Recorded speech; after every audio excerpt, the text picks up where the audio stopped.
Pois bem, boa tarde. Voltemos então à última parte de estabilidade, aula 1 aí, parte 3. E eu pesquisei e realmente encontrei aqui. Deixa eu focar melhor isso aqui, gente. E realmente tem uma decisão que no comissionista não existe então a estabilidade. Foi uma decisão de 2018. Podem jogar lá TST, CBTU. Entendeu? Que não havia estabilidade para quem era comissionista porque a nomeação ela é precária. A nomeação é precária e se ela é precária, ela não precisa de motivação. Não, eu não preciso sequer olhar qual foi o motivo do ato. Conveniência e oportunidade. Simplesmente a dispensa e ela é discricionária com base naqueles conceitos de direito administrativo. Tá certo? Então eu falei da empregada gestante, sem problema algum.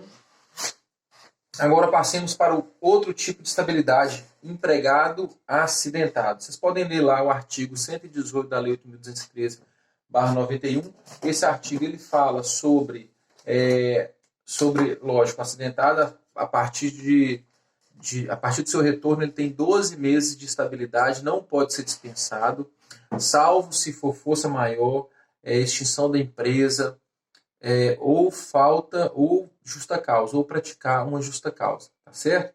O empregado acidentado também ele não se submete ao inquérito para apuração de falta grave, tá certo? Não se submete. Quem não se submete? Gestante, acidentado e cipeiro. São as pessoas que não se submetem aí ao Instituto do Inquérito para Apuração de Falta Grave, tá certo? É uma especificidade, não tem estabilidade, então, a partir do momento que ele tem auxílio acidente, ele vai ter estabilidade, mas tem que cumprir alguns requisitos. Quem é a pessoa que vai ter direito à estabilidade se sofrer um acidente do trabalho com base nos artigos 19, 20, 21, 22 da Lei 8.213/91? Primeiro, ele tem que ficar afastado mais de 15 dias do local de trabalho. Tá? Então, se ele pegou um atestado e esse atestado deu apenas 10, 12 dias, não considera como direito à estabilidade. Tem que ser acima de 15 dias. E o segundo requisito, ele tem que receber auxílio doença acidentário. É mais uma consequência, porque o auxílio doença acidentário ele só vai ser pago a quem se afastar por mais de 15 dias do emprego. Se quem deve pagar os primeiros 15 dias, a gente sabe que é a própria empresa, tá certo? Vou só escorar isso ali, gente. Está um pouco. Então, a partir do 16º dia, quem paga vai ser quem paga o benefício é o INSS. O INSS, tá bom? Entendidos? Pois bem, então é o seguinte, olha, vocês podem ler também artigo 7º caput da Constituição Federal, tá? Eu coloquei, recebeu auxílio, que é a partir do 16º dia. Vocês podem ler a súmula 378 do TST, a OJ 31 da Seção de Dissídios Coletivos, tá? Tome cuidado que a estabilidade é de no mínimo 12 meses. A estabilidade é de no mínimo 12 meses. Tudo bem? Qual que é a posição que eu trago aqui da jurisprudência? Nota da jurisprudência. Eu coloquei, olha, durante o prazo do aviso, por ser demarcado o tempo final do contrato, para alguns não caberia estabilidade. Isso aqui é uma corrente minoritária, porque o TST se posiciona da seguinte forma: seja o aviso prévio trabalhado ou aviso prévio indenizado, nos dois tipos de aviso prévio, é cabível. Desculpa, não, está errado. Apenas no aviso prévio trabalhado, né? Porque indenizado acaba com o contrato mesmo, né? Não posso dizer isso. Então, no aviso prévio trabalhado, durante o prazo do aviso prévio, eu posso sim sofrer um acidente. Eu não, gente. Põe aí Glauco aí, alguém, Rui. Quem mais? Rubens, capitão. Eu não, sou pai de família aqui. Então, nesses casos aqui, se sofreu um acidente durante o aviso prévio trabalhado, ele tem direito sim a ter estabilidade, viu? Para os contratos por prazo determinado, eu fiz o contrato contigo durante 2 anos. No primeiro ano você sofre um acidente. Olha, quer dizer o seguinte, no primeiro ano, sofreu acidente, ficou afastado 5 meses. Quando eu voltar, eu terei estabilidade. Só que eu terei estabilidade somente durante o prazo que falta para atingir os 2 anos. A minha estabilidade ela não alarga o meu contrato de trabalho, não. Vou repetir. Eu tinha 2 anos de contrato, com 1 ano de contrato sofreu um acidente do trabalho. Ele volta depois de 5 meses. O que acontece? Ele vai cumprir somente o que restava do contrato de até 2 anos. Mas enquanto ele cumprir, ele vai ter a estabilidade. O que pode ser feito em benefício do empregado? O empregador e o empregado eles podem combinar, eles podem fazer um acordo de suspensão e falar o seguinte, olha, o tempo, senhor empregado, que você está afastado em decorrência do acidente de trabalho, então você vai ficar afastado 5 meses, eu não vou contar para o seu contrato, tá certo? Então pensem, eu tinha 1 ano e 2 meses, sofreu um acidente e ficou 10 meses afastado. Então, na verdade, acabou o contrato dele, né? E quando ele voltasse, ia ser 10 meses afastado, mais 2 meses, mais 1 ano e 2 meses, daria então aí os 2 anos, correto? Mas se eu combinar, ó, você está afastado, então esse tempo que você está afastado, eu não vou contar para o seu contrato por prazo determinado. Quando você retornar, aí sim você vem e trabalha mais os 10 meses. Professor, então pense, se o sujeito ficar afastado 2 anos, quando ele voltar e cumprir os 10 meses, no caso aí se houver o acordo, ele vai ter estabilidade? Vai ter estabilidade. Tá certo? Então, qual é a interpretação que eu coloco no artigo 118? Lá fala por no mínimo 12 meses para os contratos por prazo indeterminado. Se for contrato por prazo determinado, não. Vai ser só pelo tempo que faltava. Tá certo? Pois bem, vocês podem ler a súmula 371 do TST, OJ 82 e súmula 378. Tá bom? Essas súmulas e essas OJs aí, gente, elas vão ser alvo de dúvidas. Se vocês quiserem, a gente pode discutir as dúvidas lá sobre essas súmulas e essas OJs. Para mim vai ser um grande prazer, tá certo?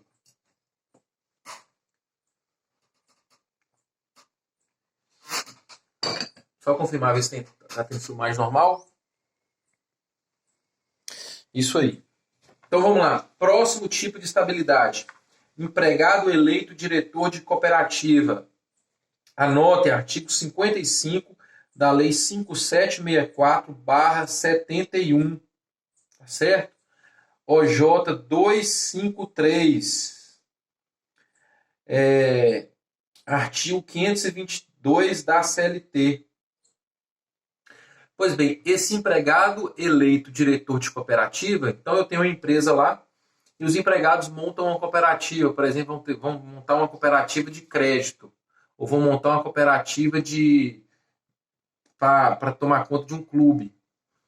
Essa cooperativa ela vai ter então empregados que são eleitos. Essa cooperativa deve estar ligada, lógico, ao contrato de trabalho, tá? Então deve ter o vínculo. Então eu sou empregado aqui, eu faço parte de uma cooperativa de leite, lá da fazenda dos quilômetros. Não tem nada a ver com o meu emprego. A cooperativa tem que estar relacionada ao trabalho. Tudo bem? Então, eu montei aqui uma cooperativa médica para atender os pacientes daquela empresa, para atender os trabalhadores daquela empresa. Eu me elejo, então, e viro diretor. Eu vou ter estabilidade. Tá bom? A estabilidade vai ser, gente, a do artigo 522 que eu falei, ó.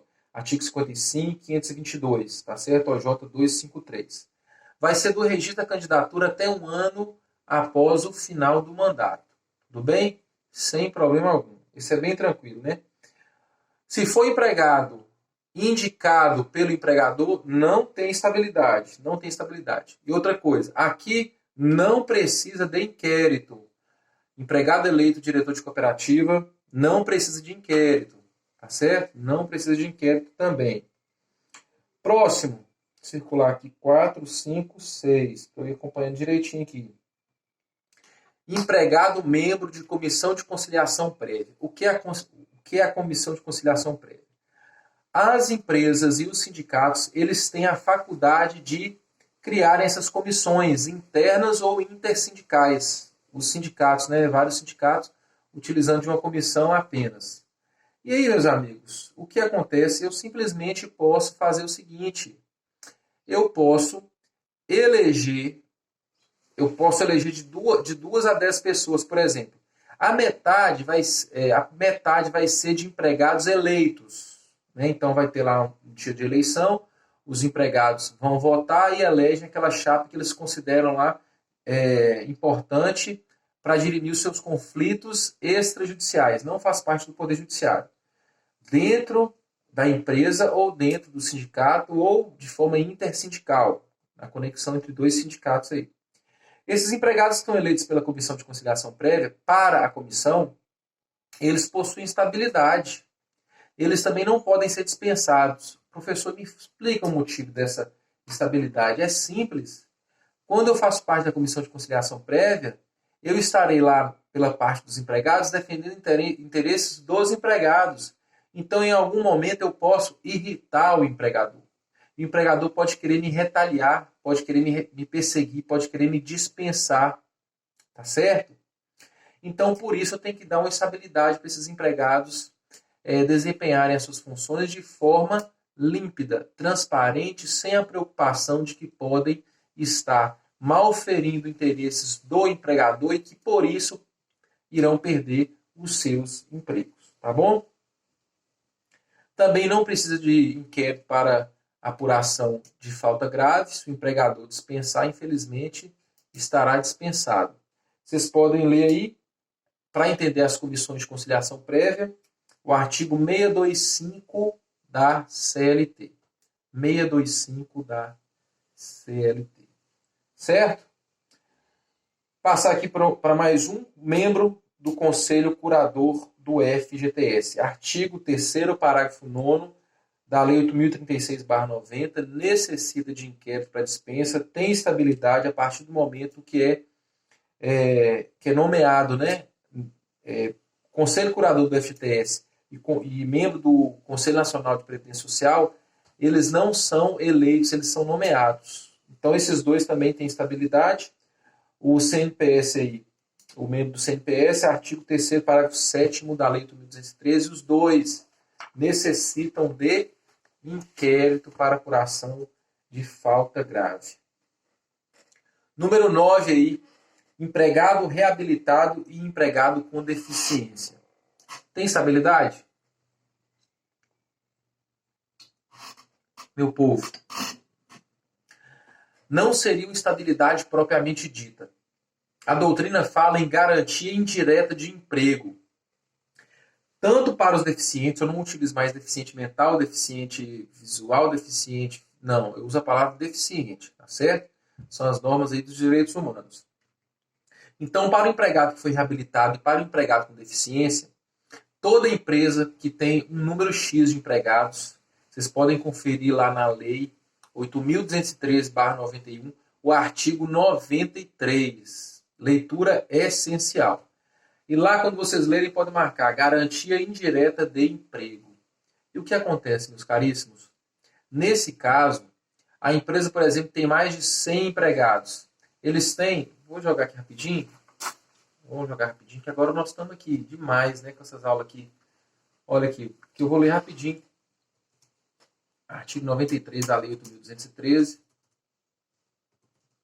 Eu estou adorando essas aulas online, porque fica tudo rápido e vocês podem tirar dúvida depois. Vamos lá? Olha o que diz o artigo. A empresa com 100 ou mais empregados está obrigada, não é faculdade não, viu? Todos consertados nessa cadeira? Vamos lá. Está obrigada a preencher de 2 a 5% dos seus cargos com beneficiários reabilitados ou pessoas portadoras de deficiência habilitadas, na seguinte proporção. Se a empresa tem até 200 empregados, 2% tem que ser de deficientes ou reabilitados. Se for de 201 a 500, 3%. De 501 a 1.000, 4%. E de 1.001 em diante, 5%. Então, vou dar um exemplo aqui da empresa que tem 100 empregados. Então, ela vai ter 100 empregados, ela tem que ter 2%. Então, 2% de 100 empregados, olha pouco, né? 2 devem ser deficientes ou reabilitados, aquele que sofreu um acidente e está fora do mercado de trabalho e quer voltar ao mercado de trabalho, tá bom?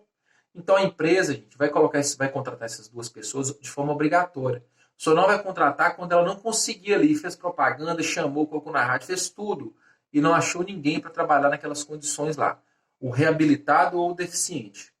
O que vai acontecer? Para ela dispensar esse deficiente, então eu contratei lá um deficiente que não consegue enxergar. Viram? Eu não falei deficiente visual. Eu falei um deficiente que tinha problemática para enxergar. Se ela quiser dispensar esse deficiente, ela só pode dispensar se antes ela contratar qualquer um, ou um reabilitado ou um deficiente, tá bom? Então é uma garantia indireta, porque a lei não fala diretamente que tem estabilidade, mas a gente trata como uma garantia indireta porque eu só vou sair se colocar outro no meu lugar. Se eu conseguir comprovar que eles não colocaram outro no meu lugar, ou que me dispensaram sem colocar outro no meu lugar, eu posso pedir o quê? A reintegração. Perceberam como a reintegração ela não está ligada à estabilidade?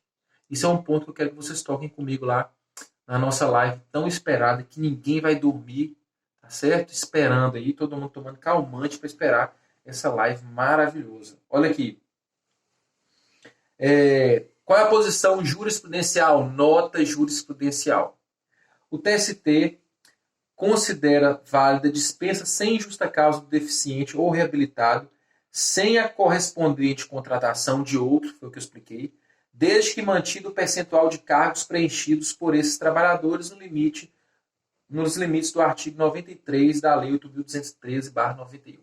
Mais um ponto nevrálgico que eu trago aqui, ó, pedra de toque. Pois bem, eu não falei que o mínimo aqui 2%? 2% de 200? Então, se eu tenho 2, se eu tinha 5, por exemplo, se eu tinha 5 empregados, dispensei 3 e continuei com o mínimo que a lei determina, ótimo. O TST entende que é válido. Tá bom? Pois bem, próximo período eleitoral. Meus amigos, também aí uma estabilidade. Quem faz parte de empresa pública, sociedade e economia mista, nos 3 meses que antecedem o período eleitoral, a data do pleito lá, não pode ser dispensado. É o que nos indica o artigo 73 da Lei 9.504/73, inciso 5º. Tá certo? É vedada a dispensa sem justa causa do empregado público. Então eu falei, empresa pública, sociedade e economia mista, servidor regido pela CLT, nos 3 meses que antecedem o pleito de posse dos eleitos, ou será nula. Se houver essa dispensa, será nula. E sabe por quê, gente? Porque dentro de empresa pública e sociedade de economia mista pode haver perseguição política, certo? Porque os diretores, os bambambãs lá, os cabeças lá dessas empresas, do Banco do Brasil, da Caixa, dos Correios, eles são indicados políticos. Então eles poderiam fazer, aleatoriamente e teoricamente, eles poderiam fazer um curral eleitoral. Então, se você não votar em mim, você vai perder o seu emprego público, certo? Então é uma ameaça muito forte. Então, por isso é que não pode haver dispensa. Tem estabilidade também. Para esses aí, ó, não tem inquérito, viu? Não tem inquérito. Leia o favor J 51. E eu trago uma miçanga aqui, ó. Só vai alcançar a circunscrição do pleito. Então, quando houver eleição municipal, aí sim, o empregado só não pode ser dispensado da municipal. Então, quando for estadual, do estado, tá bom? Eu coloquei aqui, ó. Eleição municipal não tem efeito para o servidor estadual, tá certo? Então, se eu sou um servidor público municipal, eu só vou ter a aplicação desse artigo se eu fizer parte da eleição municipal. Se eu for um servidor público estadual e está tendo eleição municipal, não me afeta. O que vai me afetar é se houver lá eleição para governador, porque aí sim seria estadual. Tá bom? Tome cuidado com isso aí. Próximo. Estabilidade de servidores públicos regidos pela CLT. Nós temos 2 tipos de servidores. Os estatutários e os seletistas. Os estatutários são aqueles regidos por alguma lei ou por algum estatuto. E os seletistas são aqueles contratados com regime privado, com anotação de CTPS e com um vínculo seletista. Então, eles têm um contrato privado de direito do trabalho. Tá bom? Quem tem estabilidade? Esses empregados públicos, esses servidores públicos têm estabilidade? Não. Leiam o artigo 41 da Constituição Federal, a OJ 247 do TST. Só vai ter estabilidade, gente, quem faz parte dos Correios, tá bom? A diferença. Tem que babar aqui. Olha, então, artigo 41, eu só vou aplicar para quem é servidor público estatutário.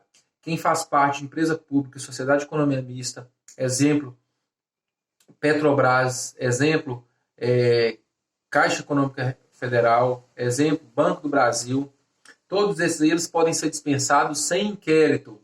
E eles não têm estabilidade, tá bom? Não tem estabilidade. Qual que é a exceção para quem faz parte de empresa pública e tem estabilidade? Correios.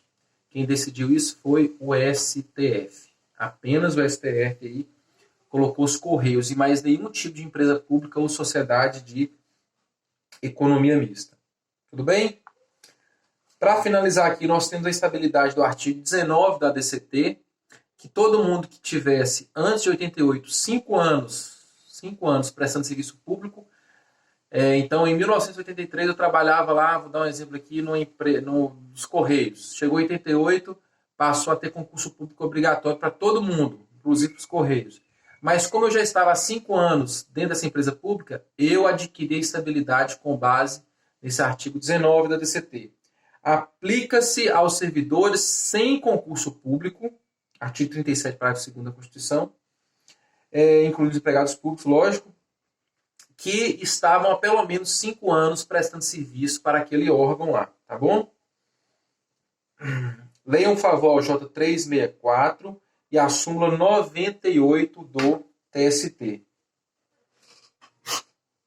Próximo, número 13 aqui, Comissão para Acompanhamento e Fiscalização de Gorjeta. Novidade, viu? É a novidade que vai cair na prova, que a OAB gosta. Porque novidade já é mais recente, né? Um passado não tão distante, aí, 2017, 2018. Então, nesses casos, leiam o artigo 457, parágrafo 3º. Toda empresa que possui mais de 60 empregados, comissionistas, né? Que recebem, então, comissionistas, mais de 60 empregados que recebam gorjeta, obrigatoriamente ela tem que montar uma comissão para fiscalizar a distribuição dessas comissões. E vai ter regência por um acordo ou convenção coletiva de trabalho. Então, esses empregados que são eleitos para a comissão de gorjeta, eles também têm estabilidade. Só que não tem a necessidade de ser dispensado por inquérito. Tá bom? Não tem essa necessidade. Próximo. Comissão de representantes dos empregados, com base no artigo 510-A da CLT, também é uma novidade. Porque antes eu tinha um precedente normativo do TST falando que a empresa com mais de 200 empregados, o seu representante tem estabilidade. E agora isso passou para uma disposição legal, deixou de ser apenas um entendimento jurisprudencial e passou a ser agora um entendimento imposto pela lei. Empresa com mais de 200 empregados vai eleger um e esse representante, esse um aí, vai ter a estabilidade. Não é a mesma do artigo 543, que fala lá dos empregados dirigentes sindicais. Tanto é que esses aqui do 510A, eles não necessitam de inquérito para serem dispensados. Tá certo? Para quem tiver curiosidade, só para ler aí o precedente normativo 86 SDC. Já que vocês estão em casa estudando, pode jogar PN 86 SDC. Tudo bem? Terminamos a estabilidade, meus caríssimos. Graças a Deus. E nosso próximo capítulo, rufem os tambores. Rufem os tambores. Olha, eu vou passar para os capítulos que são mais práticos. tá certo? Que vocês vão poder acompanhar de forma ímpar, de casa mesmo, tá certo? Eu vou ser agora coadjuvante, porque a matéria vai ser tão atemporal, tão assim, inexorável, que vocês vão querer estudar tanto, que vão me perguntar só o básico, tá bom? Um grande abraço, próxima aula, jornada de trabalho.